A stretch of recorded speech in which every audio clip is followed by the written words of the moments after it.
Bonjour tout le monde, on se retrouve pour une petite vidéo, alors pas tuto mais explicative en ce qui concerne les freins de nos séries 5 F10 et F11. Beaucoup d'entre vous se demandent ce qui est possible de monter sur nos véhicules.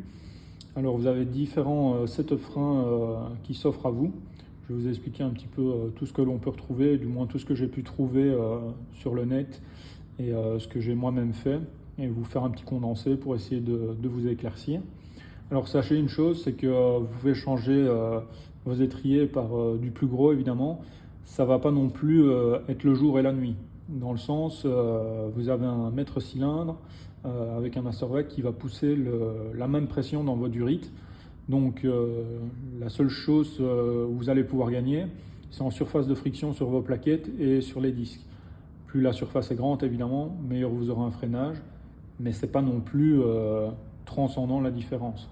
Ce que vous pouvez apporter comme modification intéressante pour le freinage et le rendre plus endurant, c'est de changer vos durites par des durites aviation.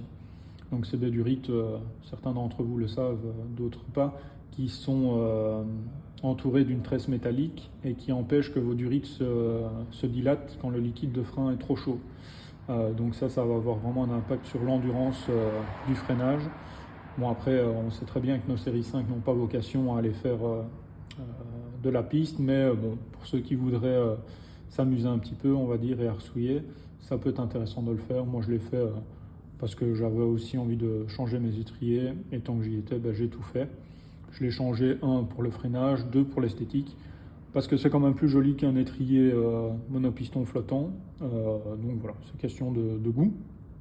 Alors on va attaquer directement dans le choix des étriers. Donc vous avez la possibilité de monter des étriers de série G en 4 pistons. Vous avez 3 modèles différents. Chose à savoir, c'est que peu importe les 3 modèles que vous prenez, ça reste 4 pistons de 40 mm. Ça, c'est sur les 3 modèles, c'est exactement la même chose. Ce qui va changer, c'est la taille de la plaquette et le diamètre du disque que l'étrier peut accueillir. Donc vous verrez sur les 3 modèles, la taille va changer à ce niveau-ci, et il va surtout être plus déporté pour accueillir un disque plus gros. Donc on va commencer par le premier, je vais dire ce sera celui le moins coûteux en termes de coût pour votre changement de frein. Ce sera celui en 348 mm. Le 348 mm, certaines séries 5 en sont déjà équipées, donc vous avez juste à changer votre étrier et vous aurez à mettre une petite cale entre l'étrier et la jambe de suspension afin que votre étrier soit centré par rapport au disque. Ça, c'est impératif pour les 3 modèles d'étrier. Donc ça, c'est la première chose à savoir. Vous pouvez retrouver ces cales sur Internet. Il y a un très bon site en Allemagne où ils font de très bonnes pièces, c'est Epitech. Vous tapez ça sur Internet, vous allez trouver tout de suite. Et vous avez les différentes tailles pour les différentes tailles d'étrier. Le deuxième étrier, c'est celui-ci. À savoir que j'avais déjà essayé le 348. Je le trouvais un peu petit en termes de remplissage de la roue, donc voilà, je me suis fait plaisir, j'ai repassé sur du plus gros.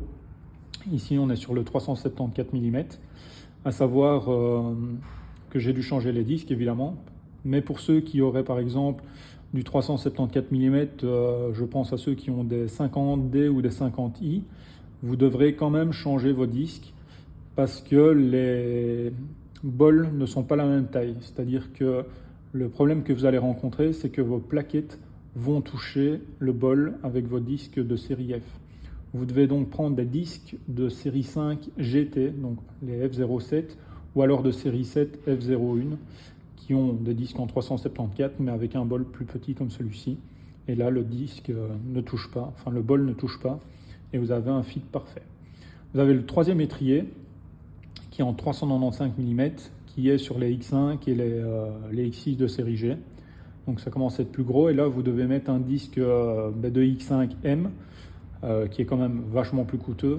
C'est plus le même prix là qu'on parle, parce qu'un disque de X5M c'est beaucoup plus cher. À savoir que vous avez 2 options, les disques de F15 et F16 qui sont en perforé, ou alors vous avez les disques de X5M également et X6 en E71 et E70.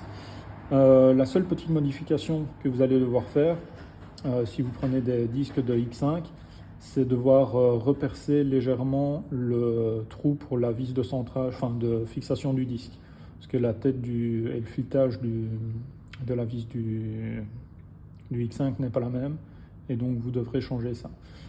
C'est pas compliqué, avec une grosse mèche, vous refraisez un petit peu le bord et ça passe. Et tant qu'on est à parler des X5M, j'ai vu aux États-Unis certains qui mettaient justement sur leur série F aussi des étriers de X5 et X6M de génération E70, E71.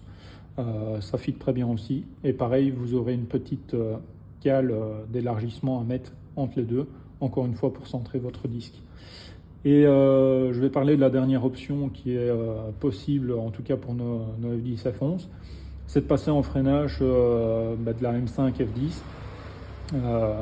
Alors la conception de l'étrier n'est pas la même. Ici, l'étrier est d'une pièce et se fixe directement sur la jambe de suspension. Les 6 pistons de la série M5, vous avez le corps d'étrier avec une fixation qui, elle, vient se fixer sur la jambe de suspension.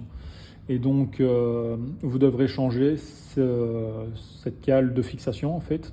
Donc, la déboulonner de l'étrier. Et encore une fois, vous pouvez retrouver la cale d'adaptation sur le site Epitech. Et là, vous pouvez passer avec des disques de M5 en 400 mm, donc qui est beaucoup plus gros. Mais encore une fois, vous allez juste gagner en surface de friction, mais pas en force de freinage. Il faut savoir une chose, beaucoup disent que BM ça freine pas.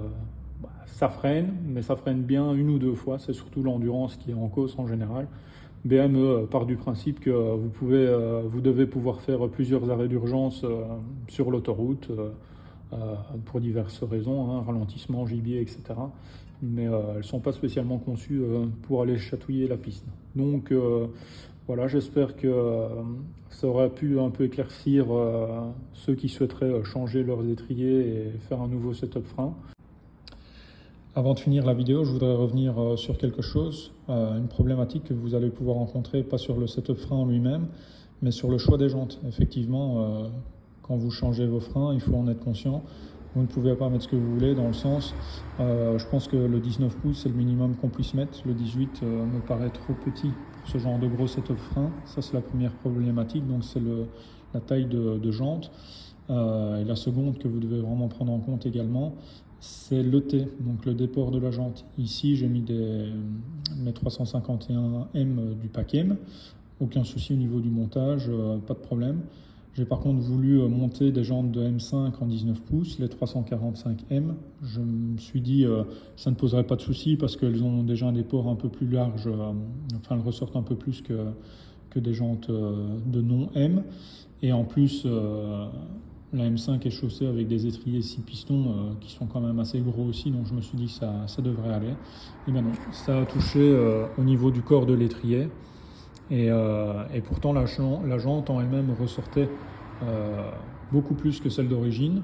J'étais déjà à fleur d'aile et si je mettais une cale en plus, ça dépassait de trop, donc c'était pas joli. Donc j'ai abandonné l'idée. Donc voilà, prenez vraiment ça en compte si vous changez de setup frein. Vous devez penser aussi à vos jantes, c'est vraiment important. Et c'est surtout au niveau de l'ET, parce que ici, alors qu'elle rentre un peu plus que les jantes de M5, ça ne touche pas, alors que les jantes de M5, l'arrondi revenait un peu plus directement ici, vers le bord, ce qui fait que ça touche. Alors ça passe avec les 6 pistons, pourquoi ? Le diamètre du disque est plus grand, donc l'étrier est un peu excentré vers l'extérieur, ce qui fait que ça passe sur la M5, mais pas sur ce setup frein. Donc voilà, ayez conscience de ça avant de vous lancer dans les setup freins. Voilà, j'espère que cette vidéo vous a plu. Mettez un petit like, ça me permet de savoir si ça a pu aider un peu. Et puis si vous avez des questions, n'hésitez vraiment pas à me contacter en MP ou à laisser un commentaire. J'y répondrai avec grand plaisir.